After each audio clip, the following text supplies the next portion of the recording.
श्री गणेशाय नमः। श्री सरस्वत्यै नमः। श्री गुरुचरणकमलेभ्यो नमः। वंशी विभूषितकरा नवनीरुदाभा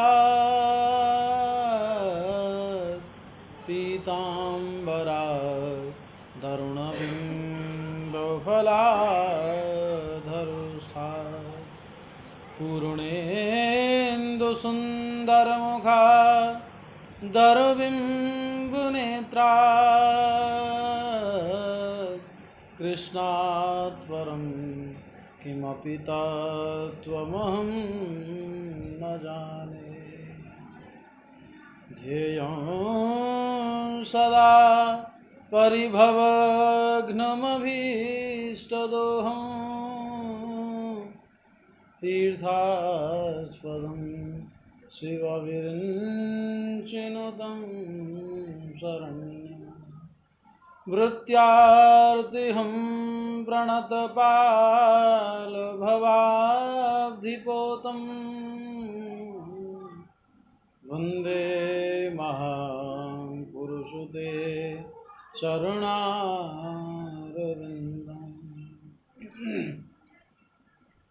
नारायणं नमस्कृत्य नरं चैव नरोत्तमं देवीं सरस्वतीं व्यासं ततो जयमुदीरये। अखण्डमण्डलाकारं व्याप्तं येन चराचरं तत्पदं दर्शितं येन तस्मै श्रीगुरुवे नमः। जय जय श्री राधा रमण, जय जय नवल किशोर, जय गोपी चित चोर प्रभु, जय जय माखन चोर।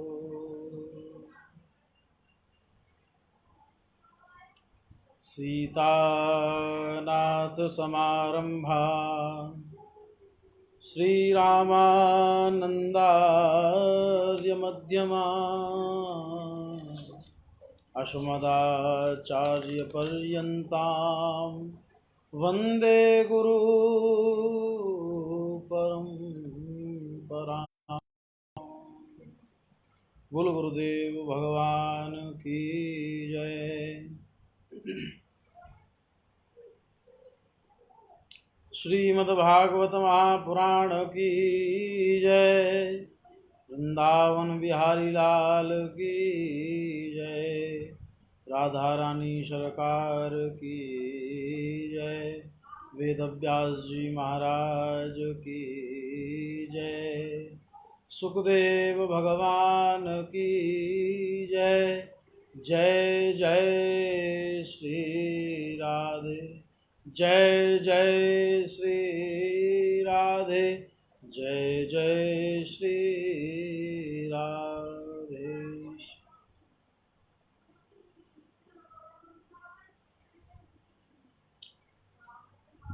आज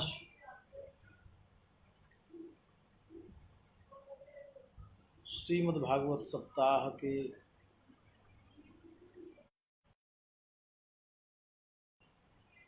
पावन द्वितीय दिवस में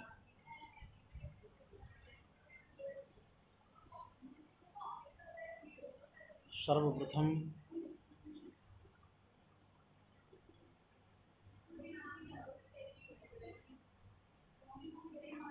भगवान गोविंद वृंदावन बिहारी लाल हम सबके आराध्य और भक्तजनों के मानस में सदा विचरण करने वाले मेरे गोपाल प्रभु की वांग्मयी कृत स्वरूपा श्रीमद्भागवत महापुराण के चरणों में, पदारविंदों में कोटि कोटि वंदन अभिनंदन। संसार के समस्त संत विद्वज्जन, भक्तजन, श्रोत्रीजन सभी को कोटि कोटि प्रणाम। आज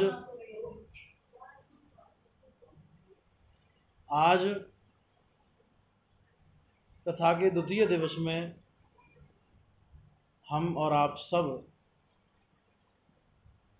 अपने निर्धारित समय पर श्रीमद्भागवत कथा श्रवण हेतु,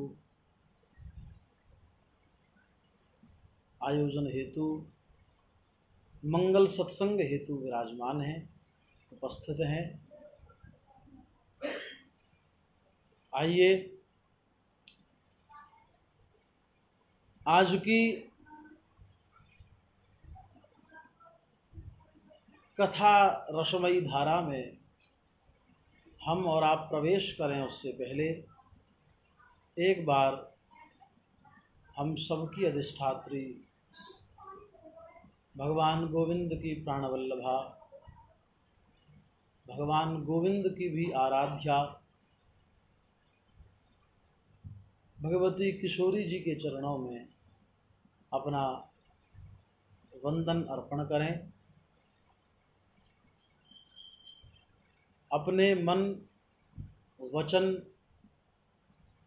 को शुद्ध करने के लिए आइए कुछ क्षण भगवान नाम कीर्तन करें।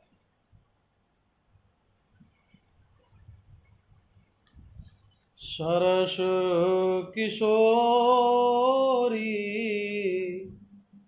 वयस की थोरी, रति रस बोरी, कीजे कृपा की को श्री राधे, कीजे कृपा की को। सरस किशोरी वयस की थोरी, रति रस बोरी, कीजे कृपा की को।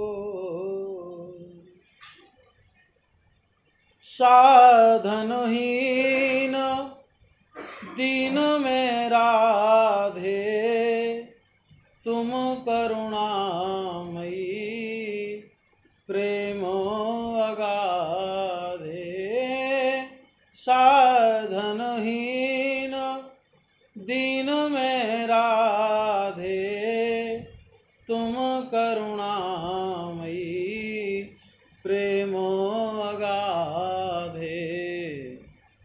काके द्वारे जायो पुकारे, कौन निहारे दीन दुखी की ओर। श्री राधे कीजे कृपा की को।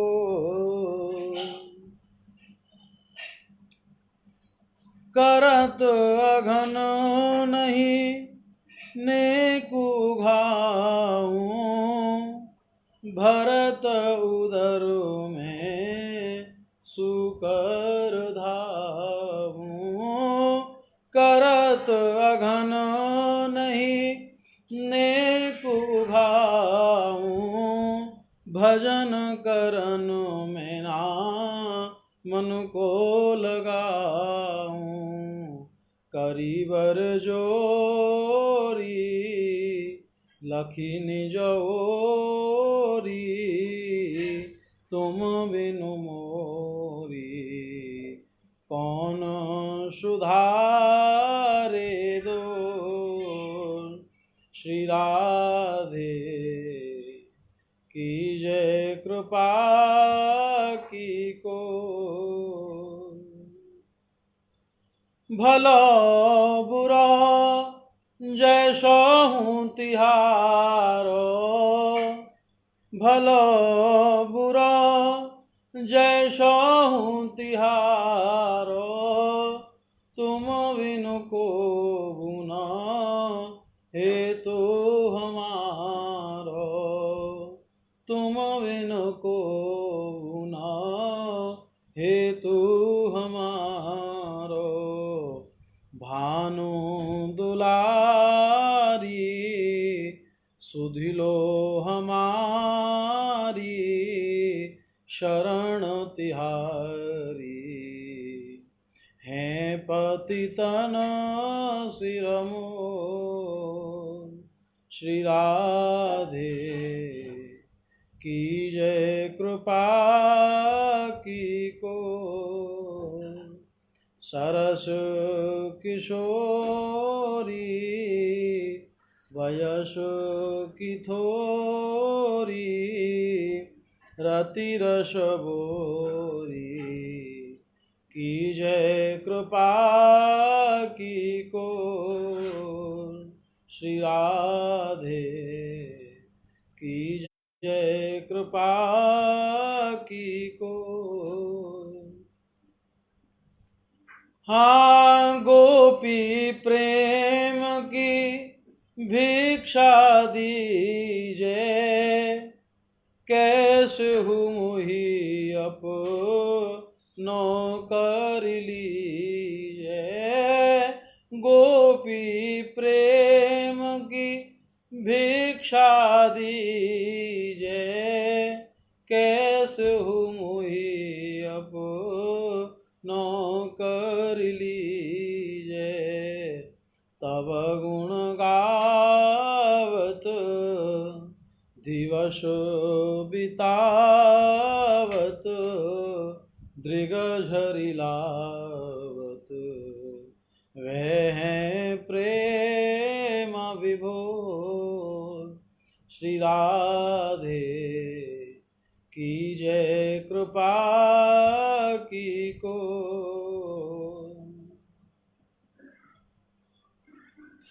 सरस किशोरी वयस की थोरी, रति रस बोरी की जय कृपा की को। श्री राधे की जय कृपा की को। श्री राधे की जय कृपा की को। बोल राधा रानी सरकार की जय। बांके बिहारी लाल की जय। श्रीमद् भागवत महापुराण की जय। वेद व्यास जी महाराज की जय। सुखदेव भगवान की जय।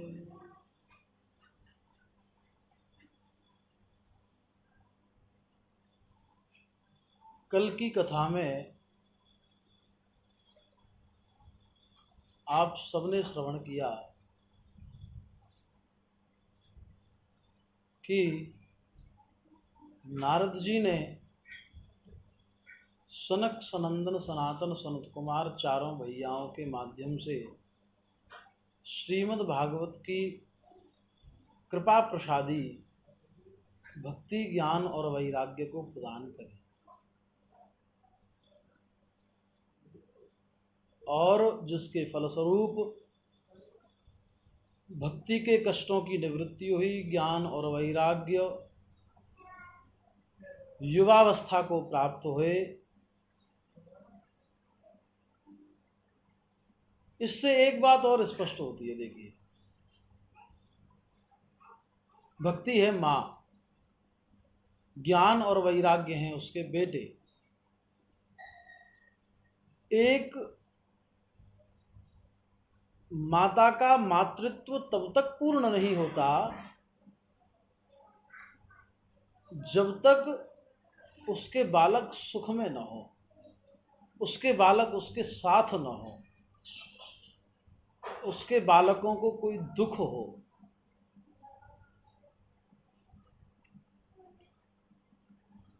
इसको ऐसे समझिए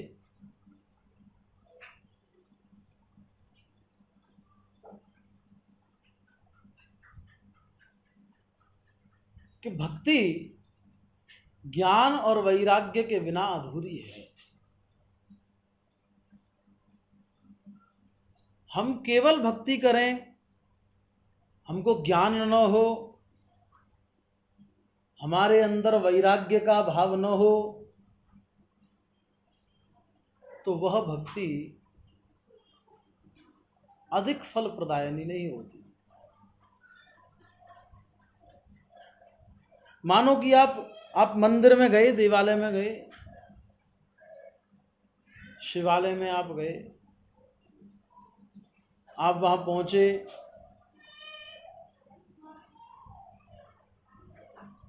और उस दिन मानो कि मंदिर पे भीड़ बहुत है, आपका नंबर बहुत देर में आने वाला है,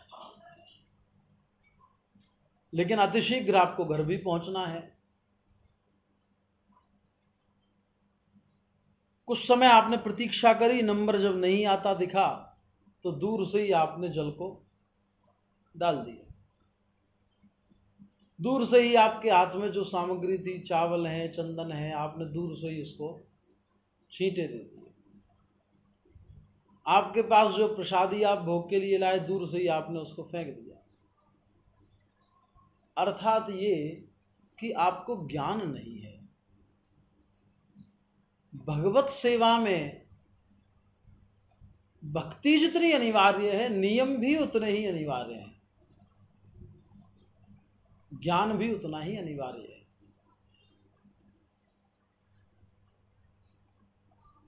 वैराग्य कैसे हो? वैराग्य का अर्थ केवल ये नहीं है कि आप घर बार छोड़ करके वन में चले जाओ, भजन करो, तपस्या करो, ये केवल वैराग्य नहीं है। लेकिन जिस समय आप भगवान के भजन में बैठे हो, उस समय आपका ध्यान घर में न हो। आप भगवान के भजन में बैठे हैं, कोई किसी की आवाज आई, आपने उसको टोका, उसको रोका, उसको समझाया, यानी भजन में बीच में व्यवधान हुआ, आपकी एकाग्रता भगवान की ओर नहीं थी। अर्थात ये कि आप इतने समय के लिए भी अपने वैराग्य को जागृत नहीं कर सकते जितने समय के लिए आप भगवान की सेवा में बैठे हैं। तो वो सेवा फल प्रदायनी नहीं है, वो भक्ति फल प्रदायनी नहीं है। तो याद रखिए कि जैसे एक स्त्री का स्त्रीत्व तब तक पूर्ण नहीं होता जब तक वो मां न बन जाए, उसी प्रकार भक्ति का भक्तित्व तब तक पूर्ण नहीं है जब तक कि आपको ज्ञान और वैराग्य दोनों का बोध नहीं है। आपके ज्ञान वैराग्य सुदृढ़ हो जाएंगे, भक्ति आपकी स्वतः सुदृढ़ हो जाएगी। ईश्वर कौन है, सत्य क्या है, आपको इस विषय का ज्ञान हो जाएगा तो भगवान में आपकी प्रीति स्वतः ही बढ़ जाएगी। कोई विद्वान कहते थे, मैंने सुना था उनसे बहुत दिन पहले, कि जो अच्छा नास्तिक होता है ना, वही एक सच्चा आस्तिक बन सकता है। अर्थ क्या है इसका? एक होता है कि आप किसी भी चीज का केवल अनुकरण करें, अच्छी बात है, परंपरागत माध्यम से जो चलता आ रहा है, हमारी वंश परंपरा में, हमारे पूर्वजों से, हमारे दादा परदादा पिता आदि से हमें जो प्राप्त हुआ है, जो संस्कार हमें मिले हैं, अवश्य ही हमें उनका अनुकरण करना चाहिए, निसंदेह करना चाहिए। गोस्वामी जी कहते हैं कि मात पिता प्रभु गुरु की वाणी, बिना विचार करिए शुभ जानी। इसमें कोई शंका नहीं है कि माता पिता और गुरु, गुरु का मतलब श्रेष्ठ जन, यदि कोई बात कहें तो उसको बिना विचारे स्वीकार कर लेना चाहिए, इसमें कोई शंका नहीं है, अवश्य ही स्वीकार करने योग्य है। लेकिन मैंने क्यों कहा कि एक अच्छा नास्तिक एक सच्चा आस्तिक बन सकता है, उसके पीछे कारण यह है कि मान लीजिए आपने अनुकरण किया आपने श्रेष्ठ जनों की बातों पर, लेकिन आपका वो अनुकरण सुदृढ़ नहीं हो पाया, आप उनके पद चिन्हों पर पूर्ण दृढ़ता से नहीं चल पाए, किसी ने आपको भटकाया और आप भटक गए, आपकी आस्था कम हो गई, आपकी आस्था डगमगाने लगी, तो फिर वो आस्था बेकार है। दो बातें हैं, या तो आपने जो सुना है, आपको जो संस्कार दिए गए हैं, आप उन पर बिल्कुल अड़िग होकर के अमल करें, अथवा तो आप किसी के बहकावे में नहीं आए, पाश्चात्य संस्कृति आपको अपनी ओर आकर्षित नहीं करे, इसके लिए जिस समय आपको संस्कार दिए जा रहे हैं, जिस समय आपके माता, आपके पिता, आपके गुरुदेव, आपका कोई श्रेष्ठ जन आपको यदि कोई विषय कह रहा है आस्था का, अध्यात्म का, तो एक बार आप उनसे उस विषय में और स्पष्टता कर सकते हैं, मांग सकते हैं, उस समय तक आपका अधिकार है। आपको कोई समझाने बैठे और आप उससे ये पूछ लें कि ये ऐसे क्यों नहीं, उसमें कोई कोई कोई खराबी नहीं है, आप पूछ सकते हैं, उस समय आपका अधिकार है। लेकिन उन्होंने कहा, आपने अनुकरण कर लिया, बहुत समय तक अनुकरण करते रहे, फिर एक दिन बीच में जाके आपने अपनी आस्था के दम को तोड़ दिया, वो गलत है। इसलिए मैं कह रहा हूं ज्ञान की बहुत आवश्यकता है। भक्ति को परिपक्व करने के लिए, भक्ति को मजबूत करने के लिए, भक्ति को सुदृढ़ करने के लिए ज्ञान की आवश्यकता है।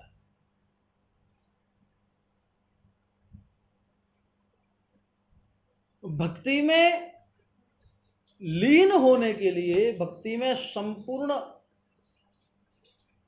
अपने हृदय के भावों को समर्पित कर देने के लिए वैराग्य की आवश्यकता है। तो कल की कथा से आप ये समझ सकते हैं कि यदि आपको बहुत अच्छी भगवान की भक्ति करनी है, यदि आपको स्वयं को भगवान के चरणों में समर्पित करना है, तो आपको उससे पहले ज्ञान और वैराग्य दोनों को सुदृढ़ करना होगा।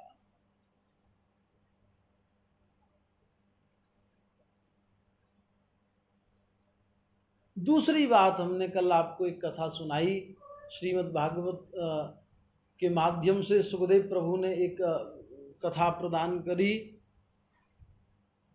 वेदव्यास जी ने एक कथा प्रदान करी, गोकर्ण, आत्मदेव और धुंधकारी। इस कथा से ये स्पष्ट हो जाता है कि भगवान सुखदेव ने देवताओं को यदि भगाया, कब? जब वो परीक्षित को अमृत देने के लिए आए, तो देवताओं को भगा करके कुछ बुरा नहीं किया, माने वास्तव में ये सिद्ध कर दिया कि श्रीमद् भागवत की जो कथा है ये देवताओं के अमृत से भी अद्भुत है।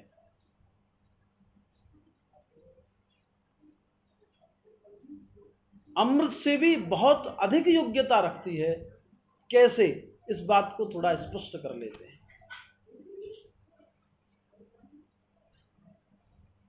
देखिए, आखिर अंतर क्या है अमृत, देवताओं के अमृत में और भगवान सुखदेव के इस कथामृत में अंतर है क्या? जो सुखदेव प्रभु ने इस कथा के लिए देवताओं को भगा दिया जो परीक्षित को अमृत पिलाने आए थे, क्या अंतर है? तो अंतर यही है भाइयों कि देवताओं का अमृत आपको तब मिलता है जब आप इस धरा पर और पुण्य करने के बाद आप स्वर्ग प्राप्त करते हो, और स्वर्ग प्राप्त होने के बाद आपको वो अमृत पिलाया जाता है। लेकिन उसका परिणाम क्या है? जब तक अमृत का असर रहेगा, माने जब तक आपके पुण्य जागृत रहेंगे तब तक अमृत का असर रहेगा। क्षीणे पुण्य मर्त्य लोकम विशंति, जैसे ही आपके पुण्यों का फल नष्ट हुआ, जैसे ही आपके पुण्यों का कोटा पूरा हुआ, तो तुरंत ही अमृत का असर नष्ट हो जाएगा, आपको पुनः पृथ्वी पर आना पड़ेगा। पुनरपि जन्मम पुनरपि मरणम पुनरपि जननी जठरे शयनम। पुनः पृथ्वी पर आना है, पुनः पाप और पुण्य करने हैं, फिर स्वर्ग नरक को भोगना है, और फिर इसी पृथ्वी पर लौट करके चले आना है। ये प्रक्रिया बनी रहेगी।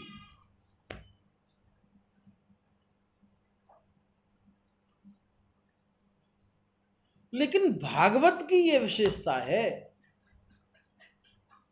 कि आपका प्रारब्ध जितना प्रबल होगा,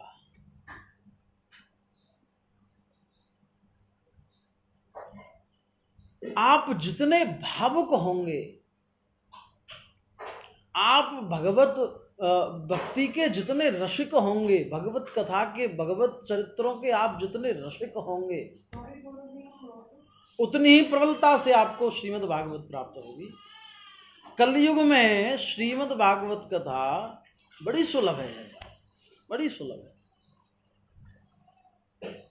और विशेषता इसकी ये है कि चाहे जो आओ और श्रवण करो, पान करो, परिणाम ये होगा कि भागवत सुनने के बाद आपका मोक्ष हो जाएगा, आपको पुनः इस पृथ्वी पर नहीं आना पड़ेगा।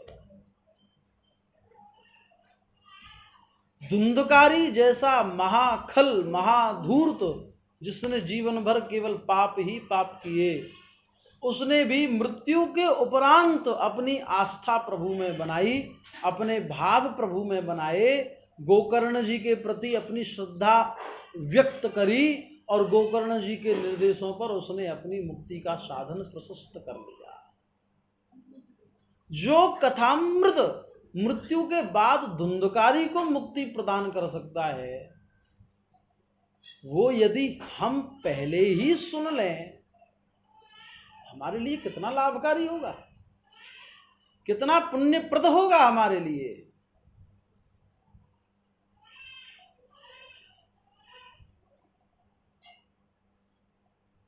अभी आगे आएगा कौन कौन अधिकारी हैं श्रीमद् भागवत को सुनने के।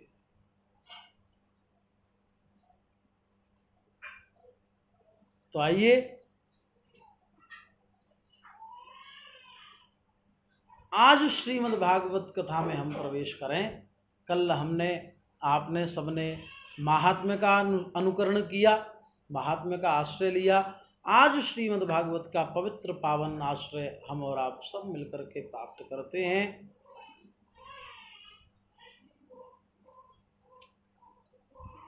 श्रीमद् भागवत में सर्वप्रथम वंदना की गई है,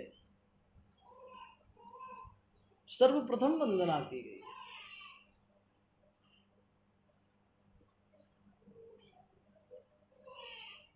जन्माद्यस्य यतोऽन्वयादितरतः चार्थे स्वभिज्ञः स्वराट् तेने ब्रह्महृदाय आदिकवये मुह्यन्ति यत्सूरयः तेजो वारिमृदां यथा विनिमयो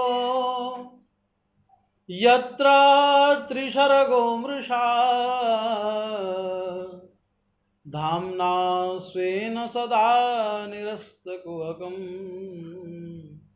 सत्यं परं धीमहि।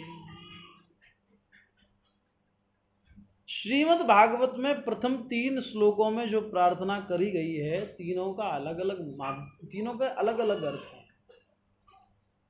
तीन अर्थों में तीनों ये श्लोक प्रयोग होते हैं। पहला है किम ध्येयम, हम किसका ध्यान करें।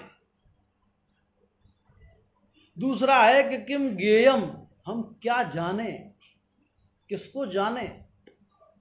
और तीसरा है किम पेयम, हम क्या पिए। अब पिए क्यों, ये आपको हम तीसरे श्लोक में बताएंगे। क्योंकि कथा चल रही है तो पीने की बात क्यों आई, कथा तो सुनी जाती है, लेकिन पीने के पीछे भाव वेदव्यास जी का क्या है, सुखदेव प्रभु का क्या है, ये हम आगे आपको बताएंगे। प्रथम ही श्लोक है किम ध्येयम, माने ध्यान किसका किया जाए। तो व्यास जी कहते हैं जन्माद्यस्य यतोऽन्वयाद् इतरतः। अच्छा, श्रीमद् भागवत के इस प्रथम श्लोक के अनेक विद्वानों ने अनेक प्रकार के अर्थ किए। किसी ने देवी परक अर्थ किया, किसी ने शिव परक अर्थ किया, किसी ने ब्रह्म परक अर्थ किया, किसी ने संत परक अर्थ किया। और एक बड़ी अद्भुत बात मैं आपको बताता हूं, मैं अभी कुछ दिन पहले सुन रहा था,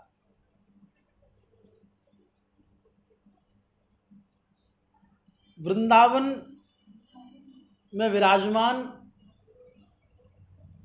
मलूक पीठाधीश्वर श्री राजेंद्र दास जी महाराज को, उन्होंने श्रीमद् भागवत के मंगलाचरण का इतना सुंदर अर्थ किया, अद्भुत तुलसी परक अर्थ किया उन्होंने। उनसे किसी भक्त ने निवेदन प्रार्थना करी, महाराज हम श्रीमद् भागवत के मंगलाचरण का तुलसी परक अर्थ सुनना चाहते हैं, आप तुलसी परक अर्थ करिए। तो कितना अद्भुत अर्थ किया साहब, बड़ा अद्भुत अर्थ था, रोमांचित हो गया रोम रोम, उससे मन एकदम बिल्कुल प्रफुल्लित हो गया कि ये अर्थ तो संतों के पास अद्भुत ज्ञान है साहब। हमारा भारतवर्ष विद्वानों की खान है महाराज।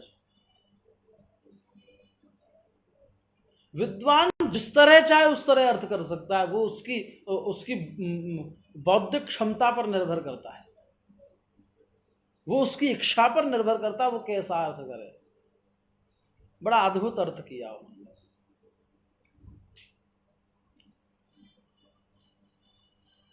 लेकिन वस्तुतः क्योंकि हम श्रीमद् भागवत का आश्रय ले रहे हैं और भागवत के प्रधान देव भगवान गोपाल हैं, भगवान गोविंद हैं, इसलिए हम और आप गोविंद परक अर्थ ही करेंगे इसका।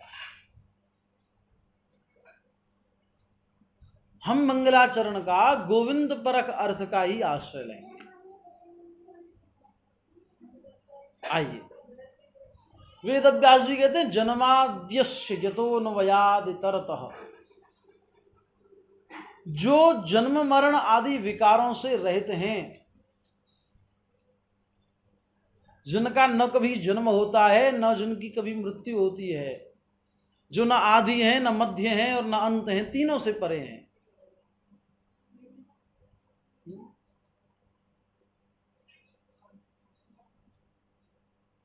अन्वयाद इतरतः, जो जन्म लेते ही मेरे प्रभु, इतरतः माने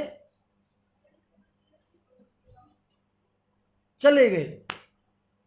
जन्म कहां लिया भगवान ने, जन्म लिया अभिज्ञ, अपने भक्तजनों के अर्थों को सिद्ध करने में, अपने भक्तजनों की कामनाओं को पूर्ण करने में